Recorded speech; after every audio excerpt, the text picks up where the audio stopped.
Good afternoon to all of you. We're here celebrating family, and the first thing I must do is to recognize my family. So will the judges in the back, Harry Cassidy, will you please rise, all of the judiciary employees, Chuck, rise.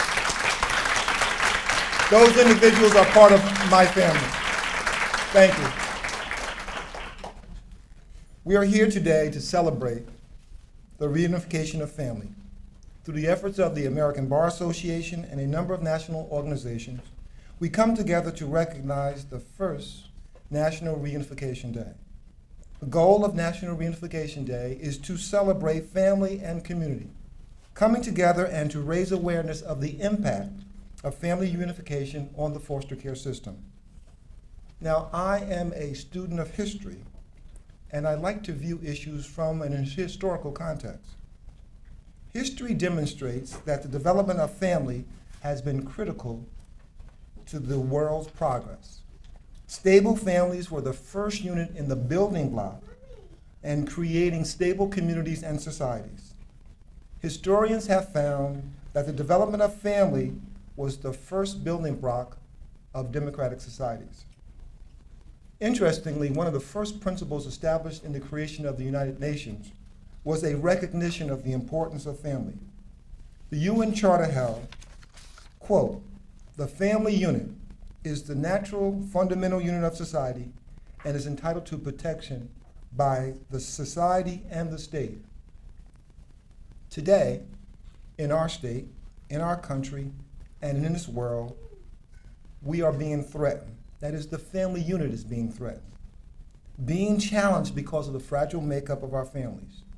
Today, more and more societal issues are emerging because of the breakdown in the family unit. The most vulnerable part of the family unit, the child, is being threatened. Initially because of the failure of parents to provide appropriate parenting and the need for parents to receive appropriate parenting support in order for reunification to occur. Now, I'm also a student of popular culture, movies, books, all kinds of popular things that affect us that we don't think about. I have also observed in thinking about popular culture that the creative arts has always been a place where expressions of issues impacting our communities were first articulated. Growing up, my musical taste was R&B. So for those of you who don't know about R&B and only know about classical, country, jazz, and maybe even some hip hop, R&B was my staple growing up. And for those of you who are under the age of 20, I know it's hard to believe that there was music before hip hop. To me, however, music must not only allow you to dance, but it must also nourish the mind and the spirit. And there was one Motown artist who was not only able to create great music, but music which commented and captured the larger societal and economic conditions of our country. This is a few lyrics from one of his famous songs. "Who is willing to try to save a world that is destined to die? When I look at the world, it fills me with sorrow. Little children today really suffer tomorrow. Oh, what a shame, such a bad way to live." Now, those words were sung over 40 years ago and are still prophetic today. In our society, children, our most precious resource, and the ones that we have entrusted parents to provide for their nurturing care and support, are at risk. In our society, children are being confronted with obstacles that jeopardize their ability to grow up in loving and caring families. In our society, when parents fail to do their jobs, the state is obligated to step in and protect children. In our society, children affected by these situations can best be served when they can be reunited with their parents. In his seminal work, Marvin Gaye wrote and produced an album entitled "What's Going On?" So I expect many of you to go out and go to iPod and download the song. This album was transcendental because he captured issues decades ago that are even relevant today. This album reflected on the challenges within our communities to ensure the safety and well-being of children. if I were to rewrite some of his words, I would say something as follows. We cannot forget that children are suffering because they have been abused and neglected by their parents. We cannot forget that children and their parents sometimes have to be separated because of drugs and alcohol addiction, mental health issues, that they have not been able to appropriately care and guide their children. We cannot forget that most parents want the opportunity to care for their children, but sometimes don't have the means to overcome their life circumstances without help. We cannot forget the important and positive work of all of the actors in the child protection system who seek to help and empower parents to reclaim their lives and, most importantly, to be reunited with their children. I want to describe three important groups of people that are representative in this audience today. The first are children that have been affected by their removal from their parents' care. The second are parents that have had their children removed from their custody because of acts of abuse and neglect.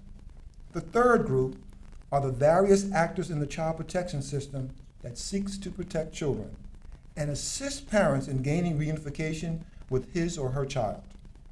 Each of these three groups are part of the child protection system and play an important role in ensuring the safety and well-being of children and reunification of a parent with a child whenever possible.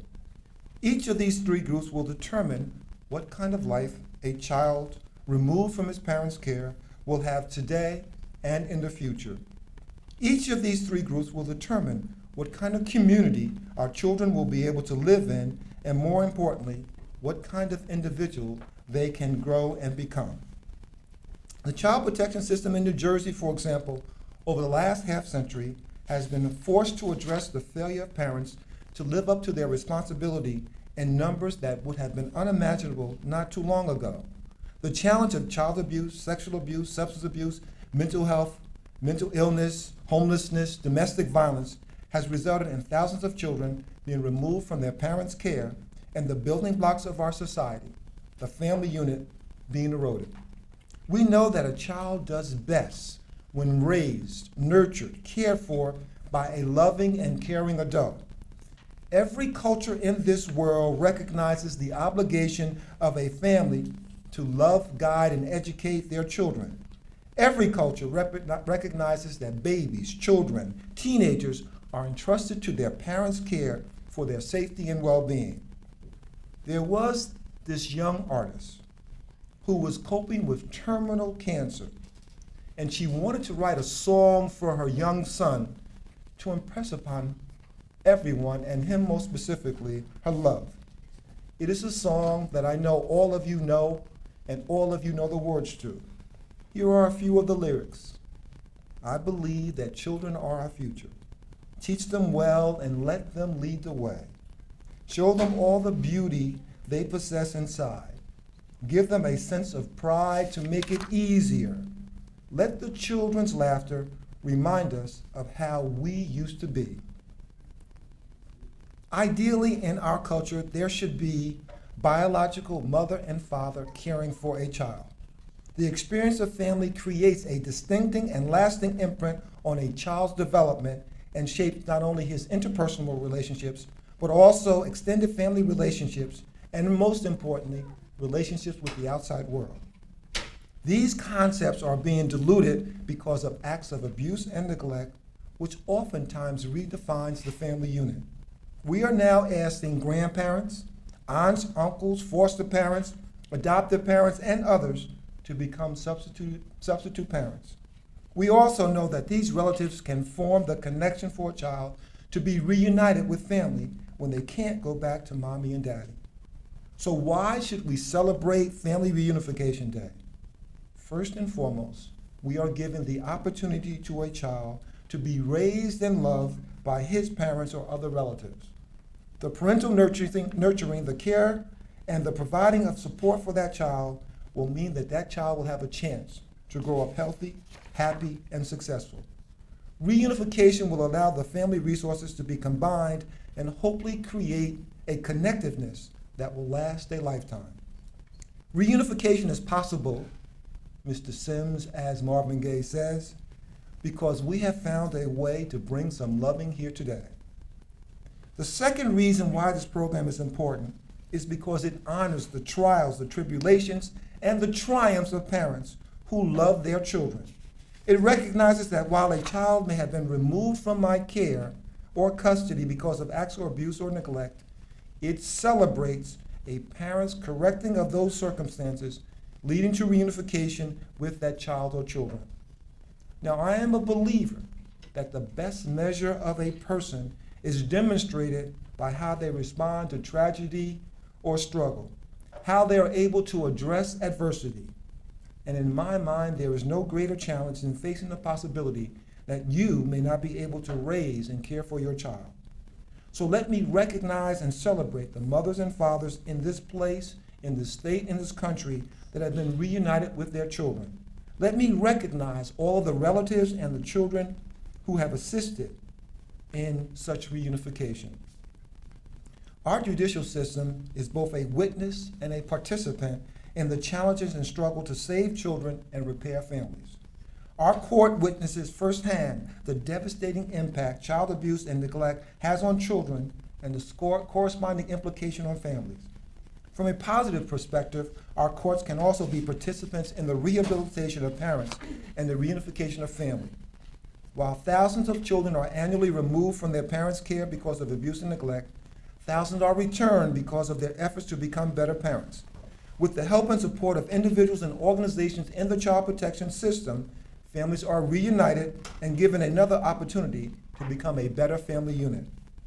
I would like to highlight one brief statistic on the number of children that have been removed and returned to their parents' care in our system this past year. During the period of May 1st, 2009 through April 30th, 2010, a total of 5,533 children previously abused and neglected had their cases resolved. Of that number, 53%, or 2,949 children, were returned home. While those numbers are not as large as we would like them to be, those reunifications would not be possible without the extraordinary work of the members of the child protection system. They include DIFAS caseworkers, attorneys, mental health providers, CASA and CPR volunteers, mentors, social workers, substance abuse providers, foster parents, and others. And most importantly, I'd like to recognize the important work of my family, the judges who handle these cases every single day. I would also like to thank and recognize every one of those individuals for their contribution and positive impact on the life stories of the individual children in our system. We are not just talking about systemic numbers. We are talking about an individual child. We are talking about an individual life that can be corrected through the help of all individuals in the child protection system. The work of all of the individuals in the child protection system is critically important to the successful reunification of families. Your work is a reflection, in my mind, of your value, your compassion, and your commitment to living lives of purpose and meaning by saving and helping children. 2 weeks ago, a very prominent yet quiet and unassuming famous sports legend passed away. He was famous because he led his team to 10 national basketball championships. Former UCLA basketball coach John Wooden was also recognized for his belief that one needed to live a life of purpose and meaning. In one of his famous quotes, he said, "You can't live a perfect day without doing something for someone who will never be able to repay you." That is what each and every one of you involved in the child protection system does, hundreds of times a year. This is the reason why the celebration of the reunification of family unit is so important. Reunification is critically important from a personal perspective, but it's also important from a larger societal perspective. Important because it attempts to repair the decaying fabric of American society. If we make a concerted effort to build upon family reunification, we can and we will restore our families and our community. As I indicated earlier, the family unit is critical to the successful growth and development of our society. These individual tragedies of children being removed from their parents' care have a corresponding systemic impact on our communities. For if we are not able to restore the individual families, then we risk the potential destruction of our society and our communities. Reconnecting a child with his or her parent can create that ripple, that small effect that will result in a sea change in our communities. I believe the celebration of National Reunification Day is an expression of the love that exists in our community. It is an expression of the philosophy best embodied in the philosophy of Dr. Martin Luther King.